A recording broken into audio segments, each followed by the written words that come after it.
നമസ്കാരം.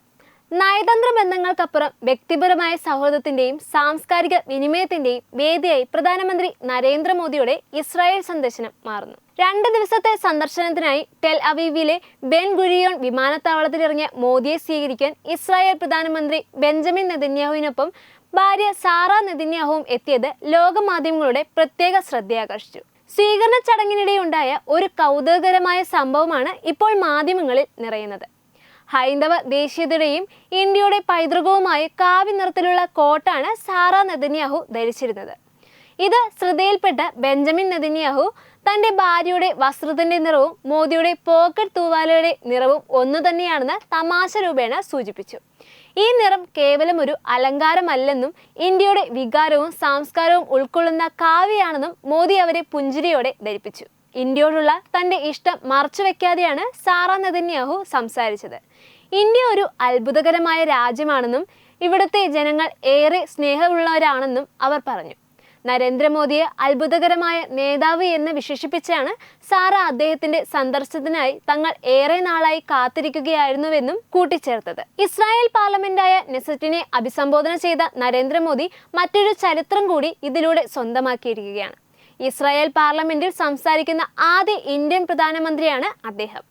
ഹമാസ് നടത്തിയ ഭീകരാക്രമണങ്ങളെ 26/11 മുംബൈ ഭീകരാക്രമണത്തോടാണ് അദ്ദേഹം താരതമ്യം ചെയ്തത്. ഭീകരർക്കെതിരായ പോരാട്ടത്തിൽ ഇന്ത്യ എന്നും ഇസ്രായേലിനൊപ്പം ഉണ്ടാകുമെന്ന് മോദി പ്രഖ്യാപിച്ചപ്പോൾ നിറഞ്ഞ കയ്യടികളോടെയാണ് ഇസ്രായേൽ ജനപ്രതിനിധികൾ അതിനെ സ്വീകരിച്ചത്.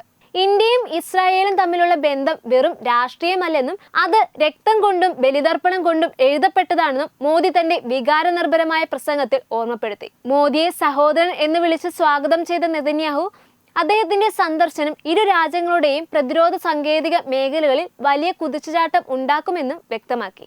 2017 ഇസ്രായേൽ സന്ദർശിച്ച ആദ്യ ഇന്ത്യൻ പ്രധാനമന്ത്രിയായി നരേന്ദ്രമോദി മാറിയിരുന്നു. ഇപ്പോൾ 2026 ഫെബ്രുവരിയിൽ അദ്ദേഹം വീണ്ടും ഇസ്രായേൽ എത്തിയിരിക്കുകയാണ്. 9 വർഷത്തിനിടെ അദ്ദേഹം നടത്തിയ 2ാമത്തെ സന്ദർശനമാണ് ഇത്. 2 ജനാധിപത്യ രാജ്യങ്ങൾ തമ്മിലുള്ള ഉഭയകക്ഷി ബന്ധം പുതിയ തലങ്ങളിലേക്ക് ഉയർത്തുക എന്നതാണ് ഇതിന്റെ പ്രധാന ലക്ഷ്യം. ന്യൂസ് ഡെസ്ക് തത്തുമൈ news. Brought you by Kerala AIDS control society. HIV AIDS സംബന്ധമായ സംശയങ്ങൾക്ക് 1097 എന്ന 24 മണിക്കൂറും പ്രവർത്തിക്കുന്ന ടോൾ ഫ്രീ നമ്പറിലേക്ക് വിളിക്കുക. വാട്സാപ്പിലും ഫേസ്ബുക്കിലും ഒക്കെ സ്റ്റാറ്റസ് അപ്ഡേറ്റ് ചെയ്യാറുണ്ടല്ലോ. HIV സ്റ്റാറ്റസോ HIV പിടിപെടാനുള്ള സാഹചര്യങ്ങളിൽ കൂടി അറിഞ്ഞോ അറിയാതെയോ കടന്നു പോയിട്ടുണ്ടാവാം. എന്ത് തന്നെയായാലും മുൻകൂട്ടി പരിശോധിച്ച് HIV സ്റ്റാറ്റസ് അറിയൂ. സൗജന്യ HIV പരിശോധനയും കൗൺസിലിങ്ങും ആരോഗ്യ കേന്ദ്രങ്ങളിൽ പ്രവർത്തിക്കുന്ന ICTC അഥവാ ജ്യോതിസ് കേന്ദ്രങ്ങളെ സമീപിക്കുക.